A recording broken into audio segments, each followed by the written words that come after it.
Bine ai venit la Mesenii tăi, locul unde găsești mezeluri, lactate, pește și o sumedenie de cărnuri proaspete. Astăzi ne-am oprit la crevuștii de vită, pentru că la noi crevuștii de vită sunt adevărat cu carne.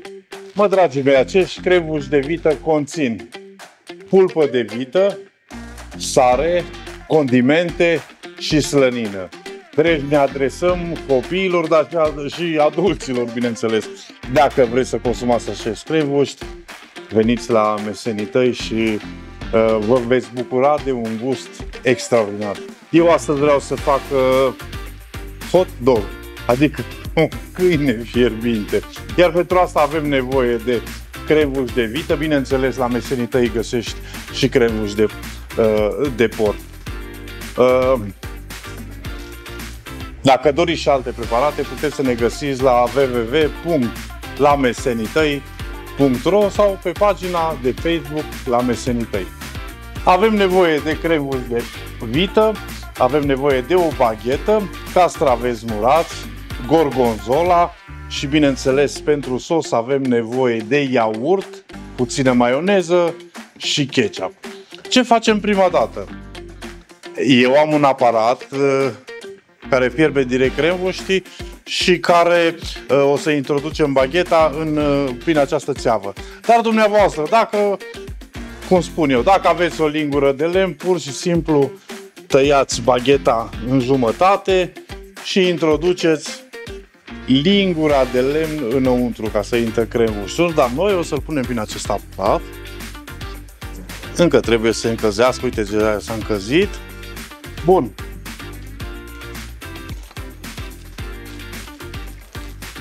Deci nu uitați, crevușii de la Mesenii tăi sunt crevuși cu carne, doamnelor și domnilor.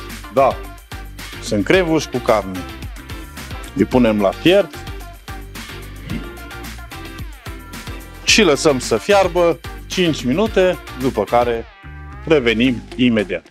Până crevuștii noștri fierb și chifla noastră, mai bine zis bagheta, se încălzește, după cum v-am spus, am iaurt, ketchup și puțin muștar, în care o să adaug o brânză gorgonzola, puteți să puneți ce brânză doriți dumneavoastră și ca să fie puțin mai acrișor,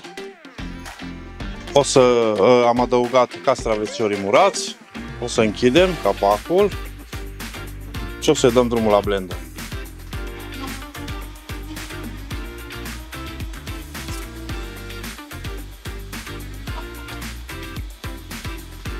Crevuștii noștri deja au fiert, sunt foarte, foarte buni, auziți ce frumos se aude. Au un gust extraordinar, chiar vă recomand. Super bun. Foarte bun. Mă scuzați că vorbesc cu gura plină, dar nu m-am putut abține să nu gust acești minunați crevuși.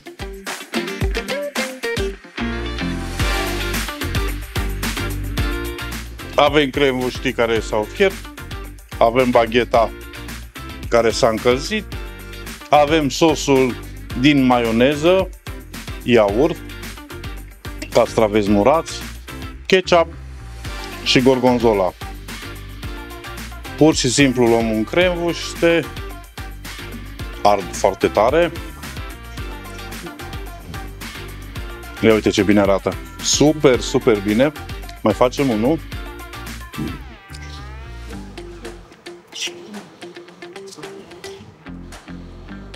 Dacă nu vă place, puteți să îl consumați cu ketchup și cu muștar. Un clasic, cum era mai de mult. Bun.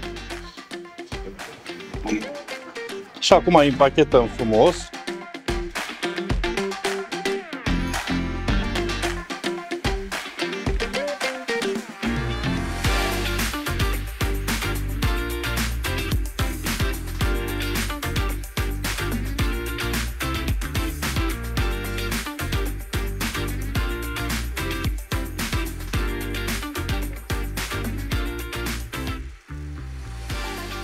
Și sunt gata de savurat. Vă spun eu că așa hot dog N-ați mai mâncat de mult, sau poate nu ați mâncat niciodată. Foarte simplu. Cremvuș de vită, unde îi găsești doar la mesenii tăi. Ia uitați ce bine arată.